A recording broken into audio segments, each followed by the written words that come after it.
창세기 30장 25절에서 43절, 창세기 31장 1절에서 13절 말씀입니다.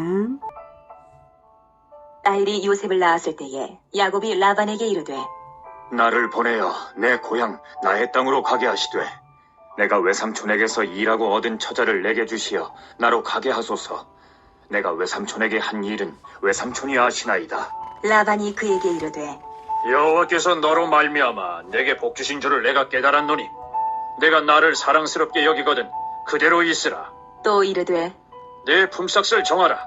내가 그것을 주리라. 야곱이 그에게 이르되 내가 어떻게 외삼촌을 섬겼는지 어떻게 외삼촌의 가축을 쳤는지 외삼촌이 아시나이다. 내가 오기 전에는 외삼촌의 소유가 적더니 번성하여 때를 이루었으니 내 발이 이르는 곳마다 여호와께서 외삼촌에게 복을 주셨나이다. 그러나 나는 언제나 내 집을 세우리이까. 라반이 이르되 내가 무엇으로 내게 주랴? 야곱이 이르되 외삼촌께서 내게 아무것도 주시지 않아도 나를 위하여 이 일을 행하시면 내가 다시 외삼촌의 양떼를 먹이고 지키리이다. 오늘 내가 외삼촌의 양떼에 두루 다니며 그 양 중에 아롱진 것과 점 있는 것과 검은 것을 가려내며 또 염소 중에 점 있는 것과 아롱진 것을 가려내리니 이 같은 것이 내 품삯이 되리이다. 후일에 외삼촌께서 오셔서 내 품삯을 조사하실 때에 나의 의의가 내 대답이 되리이다. 내게 혹시 염소 중 아롱지지 아니한 것이나 점이 없는 것이나 양 중에 검지 아니한 것이 있거든 다 도둑질한 것으로 인정하소서. 라반이 이르되 내가 네 말대로 하리라. 하고 그날에 그가 순염소 중 얼룩무늬 있는 것과 점 있는 것을 가리고 암염소 중 흰 바탕에 아롱진 것과 점 있는 것을 가리고 양 중에 검은 것들을 가려 자기 아들들의 손에 맡기고 자기와 야곱의 사이를 사흘길이 뜨게 하였고 야곱은 라반의 남은 양떼를 치니라. 야곱이 버드나무와 살구나무와 신풍나무의 푸른 가지를 가져다가 그것들의 껍질을 벗겨 흰 무늬를 내고 그 껍질 벗긴 가지를 양떼가 와서 먹는 개천의 물구유에 세워 양떼를 향하게 하매 그때가 물을 먹으러 올 때에 새끼를 베니 가지 앞에서 새끼를 뱀으로 얼룩얼룩한 것과 점이 있고 아롱진 것을 낳은지라. 야곱이 새끼 양을 구분하고 그 얼룩무늬와 검은 빛 있는 것을 라반의 양과 서로 마주보게 하며 자기 양을 따로 두어 라반의 양과 섞이지 않게 하며 튼튼한 양이 새끼 뵐 때에는 야곱이 개천에다가 양떼 눈앞에 그 가지를 두어 양이 그 가지 곁에서 새끼를 베게 하고 약한 양이면 그 가지를 두지 아니하니 그렇게 함으로 약한 것은 라반의 것이 되고 튼튼한 것은 야곱의 것이 된지라. 이에 그 사람이 매우 번창하여 양떼와 노비와 낙타와 나귀가 많았더라. 31장. 야곱이 라반의 아들들이 하는 말을 들은즉 야곱이 우리 아버지의 소유를 다 빼앗고 우리 아버지의 소유로 말미암아 이 모든 재물을 모았다 하는지라. 야곱이 라반의 안색을 본즉 자기에게 대하여 전과 같지 아니하더라. 여호와께서 야곱에게 이르시되 내 조상의 땅 내 족속에게로 돌아가라. 내가 너와 함께 있으리라 하신지라. 야곱이 사람을 보내어 라헬과 레아를 자기 양떼가 있는 들로 불러다가 그들에게 이르되 내가 그대들의 아버지의 안색을 본즉 내게 대하여 전과 같지 아니하도다. 그러할지라도 내 아버지의 하나님은 나와 함께 계셨느니라. 그대들도 알거니와 내가 힘을 다하여 그대들의 아버지를 섬겼거늘 그대들의 아버지가 나를 속여 품삯을 10번이나 변경하였느니라. 그러나 하나님이 그를 막으사 나를 해치지 못하게 하셨으며 그가 이르기를 점 있는 것이 내 삭시 되리라 하면 온 양떼가 낳은 것이 점 있는 것이요 또 얼룩무늬 있는 것이 내 삭시 되리라 하면 온 양떼가 낳은 것이 얼룩무늬 있는 것이니 하나님이 이같이 그대들의 아버지의 가축을 빼앗아 내게 주셨느니라. 그 양떼가 새끼 뵐 때에 내가 꿈에 눈을 들어보니 양떼를 탄 순양은 다 얼룩무늬 있는 것과 점 있는 것과 아롱진 것이었더라. 꿈에 하나님의 사자가 내게 말씀하시기를 야곱아 하기로 내가 대답하기를 여기 있나이다 하매 이르시되 내 눈을 들어보라. 양떼를 탄 순양은 다 얼룩무늬 있는 것, 점 있는 것과 아롱진 것이니라. 라반이 내게 행한 모든 것을 내가 보았노라. 나는 베델의 하나님이라. 내가 거기서 기둥에 기름을 붓고 거기서 내게 서원하였으니 지금 일어나 이곳을 떠나서 내 출생지로 돌아가라 하셨느니라. 사랑하는 형제 여러분, 6월 15일 월요일 제주 예수제자교회 새벽 묵상에 오신 것을 환영합니다. 창세기 30장 24절까지에서는 야곱의 자손 번성을 보았는데요. 25절부터는 야곱의 경제적 번성을 볼 수 있습니다. 이 두 가지 번성의 양상에서 공통점이 있습니다. 잠시 후에 그 공통점을 확인하기로 하고요. 우선 줄거리를 파악해 볼게요. 야곱은 두 아내를 얻으면서 라반과의 계약대로 14년의 종살이를 완료했어요. 그래서 26절에 내가 일하고 얻은 처자를 내게 주시어 나로 가게 하소서라고 합니다. 계약기간 종료되었으니 그렇게 요구한 것입니다. 그러자 라반은 일 잘하는 야곱을 계속 부려먹고 싶었기 때문에 28절에서 품삯을 정하라, 내가 그것을 주리라 라고 했는데요. 사업적 안목이 높고 일 잘하는 야곱은 노무 계약 방식보다는 사업적 계약을 맺고 싶었어요. 그래서 세 가지 근거를 들어서 사업적 계약을 요구합니다. 그 세 가지 근거는 첫 번째, 야곱의 근면성입니다. 내가 어떻게 외삼촌과 가축을 쳤는지 아시죠? 하면서요. 그 다음 두 번째 근거는 하나님이 야곱 때문에 삼촌을 번성케 하셨다는 것입니다. 바로 소유가 적더니 네 발이 이르는 곳마다 여호와께서 외삼촌에게 복을 주셨나이다 이랬죠.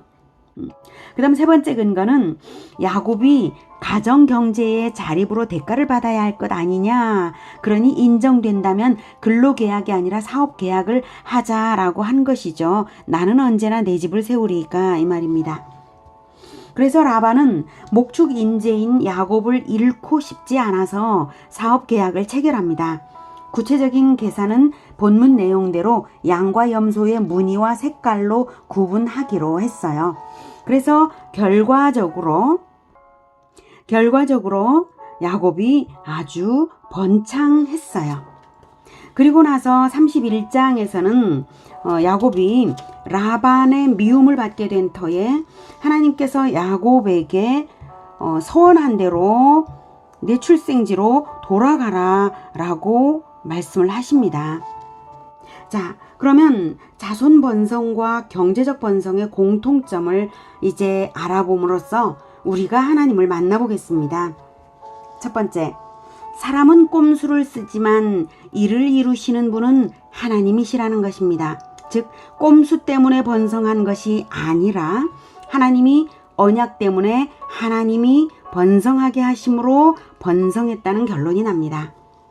야곱의 아내들이 출산 경쟁을 하면서 4명의 아내를 두게 되고 12명의 자녀가 태어났는데요. 얼른 보기에는 아내들의 경쟁이 없었다면 12씩이나 태어나지는 않았을 것이라는 생각이 들 수 있습니다만 하나님은 레아 한 사람을 통해서라도 12를 출산하게 하실 수 있는 분이신 것은 틀림없습니다. 그러므로 아내들의 경쟁은 인본주의적 꼼수일 뿐이고 야곱이 더 경건하게 살았으면 더 경건하게 12를 얻었을 것입니다. 정말 12를 얻었겠냐고요? 얻죠. 예수님이 낳은 제자가 12인 것을 보면 하나님의 계획이 12지파로 신정왕국 공동체를 출발시키려는 것임을 우리는 알 수 있습니다. 이렇게 성경은 전체를 조망하면서 부분을 읽을 때에 하나님의 결과적인 성취를 바탕으로 하나님의 마음을 읽어내는 것입니다.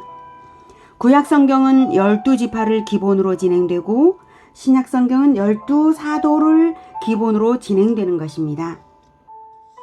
그래서 마침내 요한계시록에서 말하는 천성의 예루살렘은 12지파의 12문으로 들어가고 12사도의 12기초석으로 이룬 성 안으로 들어가는 것임을 보여줍니다. 요한계시록 21장 12, 13, 14절 크고 높은 성곽이 있고 12문이 있는데 문에 12천사가 있고 그 문들 위에 이름을 썼으니 이스라엘 자손 12지파의 이름들이라. 동쪽의 세 문, 북쪽의 세 문, 남쪽의 세 문, 서쪽의 세 문이니 그 성의 성곽에는 12기초석이 있고 그 위에는 어린 양의 12사도의 12 이름이 있더라. 건축적인 상징으로 보여주시지만 새 예루살렘의 인적 구성이 그렇게 될 것이라는 의미입니다. 이렇게 새 예루살렘을 건설하실 하나님의 계획이 있으시므로 구약도 신약도 그렇게 열둘이 된 것입니다. 중요한 것은 하나님의 섭리가 결정적인 것이지 인간의 꼼수가 결정적인 것이 아니라는 사실입니다. 인적 번성에 그렇듯이 경제적 번성 역시 야곱의 주술적 꼼수가 통한 것이 아니라 하나님의 섭리로 그리 되었다는 사실입니다. 그것을 하나님이 꿈에서 확인시켜 주시죠. 창세기 31장 12절 이르시되 내 눈을 들어보라 양떼를 탄 순양은 다 얼룩무늬 있는 것 점 있는 것과 아롱진 것이니라. 라반이 내게 행한 모든 것을 내가 보았노라. 야곱의 꼼수 때문이 아니라 하나님이 그렇게 하시려고 그렇게 하셨다는 것입니다. 그러면 왜 하나님은 야곱에게 복을 주실까요? 13절에 이어서 나옵니다. 나는 베델의 하나님이라. 내가 거기서 기둥에 기름을 붓고 거기서 내게 서원하였으니 지금 일어나 이곳을 떠나서 내 출생지로 돌아가라 하셨느니라. 베델의 하나님이기 때문에 그렇게 하셨다는 뜻이고요. 내 출생지로 돌아가게 하기 위해 그렇게 하셨다는 뜻입니다. 베델에서 무슨 일이 있었나요? 야곱의 출생지로 돌아가야 하는 이유는 무엇인가요? 베델은 야곱이 돌베개 베고 잘 때 꿈에 나타나셔서 사닥다리 위에서 언약을 주신 곳입니다. 야곱의 출생지는 가나안 땅이고요. 사닥다리 위에서 언약을 주신 그 베델 언약을 일명 사닥다리 언약이라고 하죠. 그 언약의 내용은 아브라함과 이삭에게 언약하신 것을 이어받아서 새로운 언약의 대표자인 야곱에게 확약하신 것입니다. 확인하죠? 창세기 28장 14, 15절 내 자손이 땅의 티끌같이 되어서 내가 서쪽과 동쪽과 북쪽과 남쪽으로 퍼져나갈지며 땅의 모든 족속이 너와 네 자손으로 말미암아 복을 받으리라. 내가 너와 함께 있어 네가 어디로 가든지 너를 지키며 너를 이끌어 이 땅으로 돌아오게 할지라. 내가 네게 허락한 것을 다 이루기까지 너를 떠나지 아니하리라 하신지라. 그리고 야곱은 응답으로 베델에 하나님의 집을 세우겠다고 합니다. 22절 내가 기둥으로 세운 이 돌이 하나님의 집이 될 것이요. 하나님께서 내게 주신 모든 것에서 10분의 1을 내가 반드시 하나님께 드리겠나이다 하였더라. 그러니 서원하였으니 지금 일어나 이곳을 떠나서 내 출생지로 돌아가라 라고 말씀을 하신 것이죠. 내가 서원한 대로 즉시 실행하라 라는 것입니다. 내가 지금까지 이렇게 신실하게 너를 지켰으니 지금까지 이렇게 번성하게 했으니 너도 신실하게 언약 지켜라 하신 것입니다. 인간의 꼼수가 통한 것이 아니라 하나님의 언약 때문에 하나님이 번성하게 하신 것입니다. 그러니 여러분 언약 안에서 풍요한 것을 찾으시기를 축복합니다. 다음 깨달을 수 있는 것은 인적 번성과 물적 번성이 연동된다는 것입니다. 이것은 생각으로도 알 수 있고 성경적 근거로도 찾을 수 있습니다. 땅이 넓으면 인구가 많고 땅이 좁으면 자연히 인구가 적습니다. 먹을 게 많으면 자녀를 마음 놓고 많이 낳고 먹을 게 적으면 출산을 스스로 제한합니다. 하나님 나라 신정왕국을 계획하실 때에 많은 인구를 계획하신 하나님이 넓은 땅도 계획하지 않으시겠습니까? 그러니 인적 번성이 되는 것을 보면 물적 번성도 허락하실 것을 알 수 있고 물적 번성이 되는 것을 보면 인적 번성도 하는 것입니다. 창세기 15장에서 아브라함에게 하나님이 나는 너의 지극히 큰 상급이라고 말씀하시니까 아브라함은 물적 번성만을 말씀하시는 건 줄로 듣고 나는 자식이 없사오니 라며 물적 상급만으로는 무의미하다는 투로 말씀드린 적이 있어요. 그러자 하나님은 내 몸에서 날짜가 내 상속자가 되리라 라고 말씀하실 뿐만 아니라 뭇 뭇별같이 많은 후손을 주겠다고 하셨어요. 아브라함이 잘 알아차려서 생각하기를 뭇별처럼 많은 후손 주신다면 땅도 크게 주시겠구나 라고 생각을 하고는 확인받고 싶어서 8절에 내가 이 땅을 소유로 받을 것을 무엇으로 알리까 이랬어요. 그러자 하나님이 횃불 언약을 하시면서 아주 구체적인 땅의 경계를 알려주셨어요. 18절 그날에 여호와께서 아브람과 더불어 언약을 세워 이르시되 내가 이 땅을 애굽 강에서부터 그 큰 강 유브라데까지 내 자손에게 주노니 이삭에게도 언약을 확인시키실 때에 자손의 번성과 땅의 광대함을 함께 말씀하셨어요. 창세기 26장 4절 내 자손을 하늘의 별과 같이 번성하게 하며 이 모든 땅을 내 자손에게 주리니 내 자손으로 말미암아 천하 만민이 복을 받으리라. 자, 어떻습니까?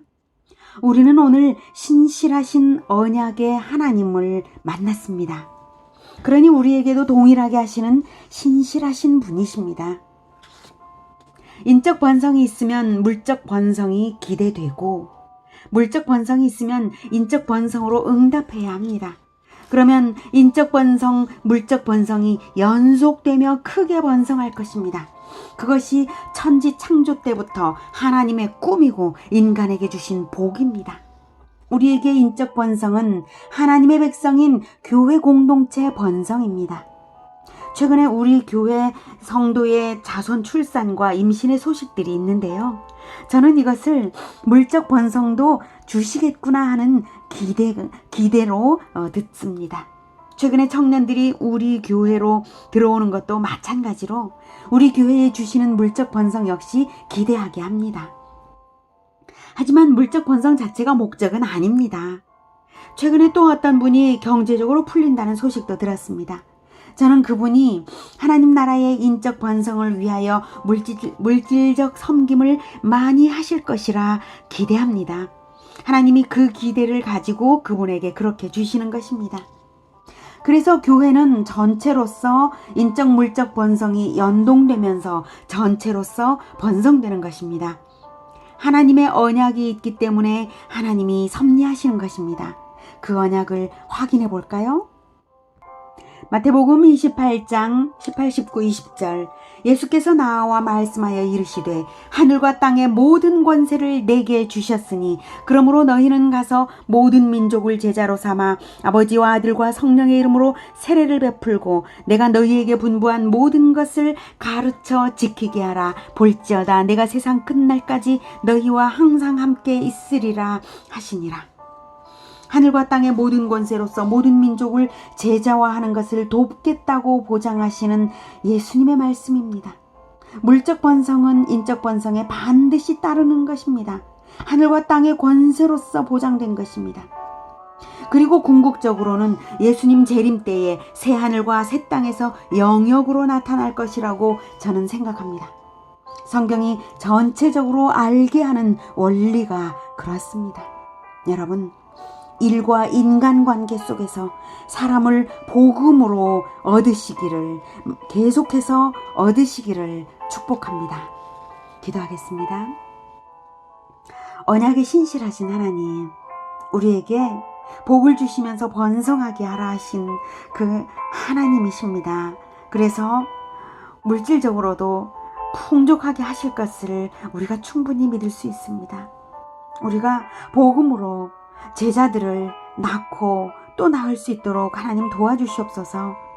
하나님, 끝까지 우리가 그렇게 갈 때에 하나님께서 모든 평안과 풍요를 함께 허락하실 것을 기대하면서 궁극적으로 우리가 하나님 나라, 그 드넓은 하나님 나라와 셀 수 없는 하나님 나라의 백성들을 바라봅니다. 이 모든 것을 하나님께서 이루실 것입니다. 감사하며 예수님의 이름으로 기도드립니다. 아멘. 이어지는 시간은 개인 기도 시간입니다.